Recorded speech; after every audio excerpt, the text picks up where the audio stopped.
Hello friends, good morning. সবাই কেমন আছো?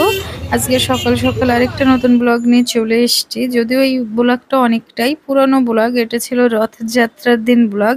বিভিন্ন কারণে ব্লগটা দেয়া হয়ে ওঠেনি, তো আজকে তোমাদের সাথে সেটা শেয়ার করছি। দেখো, সকাল সকাল উঠে আমরা কিন্তু চলে এসেছি বারাসাত স্টেশনে।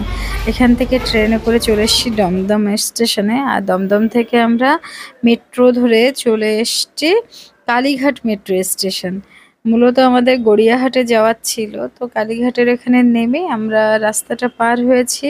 কেন বলো তো? এখান থেকে আমরা ট্রামে করে যাব গড়িয়াহাট। মূলত আয়ুষকে নিয়ে এসছে আজকে আমাদের সাথে করে, এই ট্রামটা চড়াবো। লাকিলি পেয়েও গিয়েছি। তো চলো ট্রামটায় উঠে নিই। দেখো, ট্রামে উঠে পড়েছি, আর এখানে সিট তো পুরোই খালি ছিল সামনের দিকে। তো আমরা প্রথমে সামনের দিকে আর যাইনি, না গিয়ে এই সাইডটা উঠে গিয়েছি। একটা স্টপেজ থামলে সেই সময় গিয়ে আমরা সামনের জায়গায় চলে যাব। তো এই যে প্রথমে ওখানে বসেছিলাম, তারপরে এই সাইডটা চলে এসেছি। আর আয়ুষ কিন্তু জানালার সাইড দিয়ে বাইরে দেখছে আর খুব আনন্দ করছে। আসলে এগুলো তো আমাদের ঐতিহ্য। এই যে অনেক সুন্দর ব্যাপারটা, এই যে ট্রাম কি জিনিস, এখানে চড়তে কতটা মজা, এই ব্যাপারটা আমরা বাচ্চাকে আসলে জানাতে চেয়েছিলাম। আর আমি নিজেও খুব পছন্দ করি টয় ট্রেন, ট্রাম, এই জিনিসগুলো চড়তে খুব ভালো লাগে। আমাদের লাইফটা এমনি থেকেই ফাস্ট, কখনো কখনো না এরকম স্লো জার্নি করতেও খুব মজা লাগে। তো যাই হোক, এরকম আমাদের ট্রেন জার্নি হয়ে গিয়েছে, মানে ট্রাম জার্নি। তারপরে নেমে গিয়েছি, নেমে আমাদের যেখানে দরকার ছিল সেই জায়গাটা এসছি। আমি ভেতরে আর তেমন শ্যুট করিনি, এতটুকুই করেছিলাম। এরপর বের হয়ে তোমাদের সাথে ভিডিও শেয়ার করছি। এই যে দেখো, বাইরে চলে এসছি। আর এইখানে যে গড়িয়াহাটের শাড়ি মার্কেট বা মেহেন্দি পরানো সব রকমের জায়গা কিন্তু এখানে আছে। মানে ফুটপাতের দু সাইড দিয়ে এত সুন্দর করে দোকান, ভালো লাগে দেখতে। প্রচুর কালেকশন, আর অনেক বিশাল এরিয়া জুড়ে কিন্তু এই মার্কেটটা গড়ে উঠেছে বহু বছর ধরে। তো দেখো, আমি তোমাদের সাথে শেয়ার করছি, এটা আয়ুষকে সকালে খেতে দিয়েছিলাম আমরা। তো সেই ভিডিওটা আমি এই মিডিলেই দিয়েছি। যাই হোক, আমরা আমাদের কাজ মিটে গেলে কিন্তু সেখান থেকে চলে এসছি। আর এটা দুপুরবেলা এই 12:30 একটা বাজে এই সময়টা। তো এখান থেকে হাঁটতে হাঁটতে চলে যাচ্ছি সামনের দিকে, সবার কাছে শুনে যে আশেপাশে রেস্টুরেন্ট আছে কিনা। তো সবার কথা মতো আমরা চলেও এসছি এখান থেকে শুনে যে কত ভেতরে বা কি। তো এটা দুপুরবেলার পার্ট, আর আয়ুষকে ওটা সকালের খাবারটা তোমাদেরকে দেখাচ্ছিলাম। তো চলো, আমরা চলেও এসছি কিন্তু। আর এইটা কিন্তু পাইস হোটেল।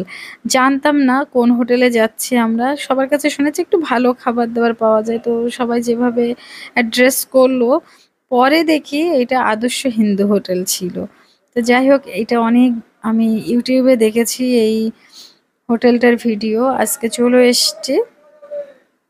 আর এখানে দেখো, পাইস হোটেল তো সবকিছু সিঙ্গেল সিঙ্গেল পিসের দাম। আমি এগুলো দেখেছি, কখনো না অভিজ্ঞতা ছিল না, আজকে প্রথম অভিজ্ঞতা হলো। ভালো মন্দ নয় কিন্তু কিছুই, সত্যি ভালো লেগেছে ব্যাপারটা। তো এখানে আমি আর আয়ুষের বাবা দুজন নিরামিষ থালি নিয়ে নিয়েছিলাম। তো এখানে আয়ুষের জন্য একটা চিকেন থালি নিয়েছিলাম, চিকেন থালি না, চিকেনের ভাত নিয়েছিলাম, কিন্তু সেইটার ভিডিও করা হয়ে ওঠেনি। আমরা এই তাড়াতাড়ি খেয়ে দিয়ে এখান থেকে বের হওয়ার জন্যই আসলে ব্যস্ত ছিলাম। কেননা যেহেতু আজকে রথযাত্রা, তো আয়ুষকে বাড়ি নিয়ে গিয়ে আমাদের রথের মেলাতেও নিয়ে যেতে হবে, সেই জন্য কিন্তু একটা তাড়া ছিল। তো চলো খাওয়া দাওয়া করে নিই। খাওয়া দাওয়া হয়ে গেলে বাইরে বের হয়ে এসছি। এবার এখান থেকে আমরা অটো স্ট্যান্ডের ওখানে যাব। তো দেখো, বাইরে বের হয়ে এসে এত সুন্দর ফুলের দোকানগুলো দেখছি, ফ্রেশ ফুল আর তার সুগন্ধ এত সুন্দর।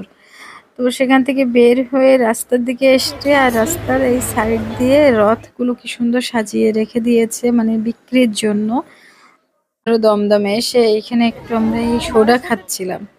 গরম ছিল প্রচন্ড, হঠাৎ করে বৃষ্টি শুরু হয়েছিল। ট্রেনটা যখন এসছে আমাদের তখনই বৃষ্টি পড়া শুরু হয়েছে। আর ট্রেনটা যেখান থেকে এসছে সেই দিকে ভালো মতো বৃষ্টি হয়েছিল, পুরো সিট দেখেছিলাম ভিজে, নিচের দিকে জল ছিল।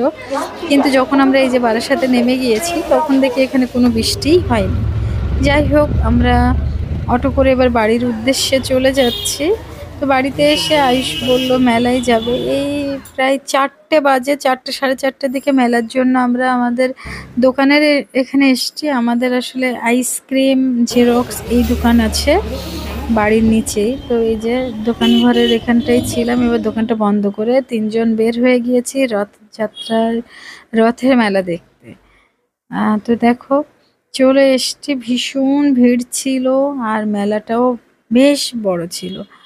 2-3 জায়গায় তো বড় করেই হয় এই মেলাটা, খুব বড় করেই হয়। তো এই যে দেখো আমরা মেলার ওখানে যাচ্ছি, বাইকটা অনেকটা দূরে পার্কিংয়ে রাখতে হয়েছে। আর তারপরে এখান থেকে হেঁটে হেঁটে চলে যাচ্ছি ওই যে রথ যাচ্ছে সামনে সেইখানে। দেখো রাস্তার এটা 2 সাইড দিয়ে বসেনি, যে সাইডটা খালি ছিল সেই সাইড দিয়ে মেলার যে স্টলগুলো বসতে দিয়েছিল। আর এই যে আমরা কথা বলতে বলতে চলে এসেছি কিন্তু রথের এখানে। দেখো রথটা একটু টেনেছিলাম, খুব ভিড় তো আমি কোনোরকম একটু টেনেছি, আয়ুষের বাবার সাথে একটু টেনে তাড়াতাড়ি বের করে নিতে হয়েছে, কেন প্রচুর ভিড় হয়ে যায়। আর এত সুন্দর করে সাজিয়েছে ভগবানদের, দেখতেও এত ভালো লাগছিল। তো এখান থেকে এবার আমরা চলে যাচ্ছি মেলার ভেতরে। রথটা আরেক সাইড দিয়ে নিয়ে গিয়েছে আর মেলাতে এন্ট্রির পথটা আলাদা। তো আমরা সেইখানে ভেতরে চলে এসেছি। আয়ুষ, আমি, ওর বাবা ঘুরতে ঘুরতে এটা ওটা দেখতে দেখতে এই সামনের দিকে আসলাম। এই যে এই পটেটো টুইস্ট যেটা এই খাবো আমরা। খুব বেশি একটা ভালো ছিল না, মানে ক্রাঞ্চি তো ছিলই না, খুব বেশি একটা ভালো লাগেনি। যাই হোক যেটাই ছিল সেটাই অনেক। তো ওটা খেয়ে দিয়ে আমরা আরেকটা জায়গায় চলে গিয়েছিলাম। এই মেলা থেকে কিছুটা আমরা ওই যে জিলাপি নিয়েছিলাম আর পাঁপড় ভাজা নিয়ে বাড়ি চলে এসেছিলাম। তো আজকে ব্লগটা এই পর্যন্তই ছিল। আশা করি তোমাদের ভালো লেগেছে। ভালো লাগলে অবশ্যই চ্যানেলটাকে লাইক, শেয়ার এবং সাবস্ক্রাইব করো। Thank you.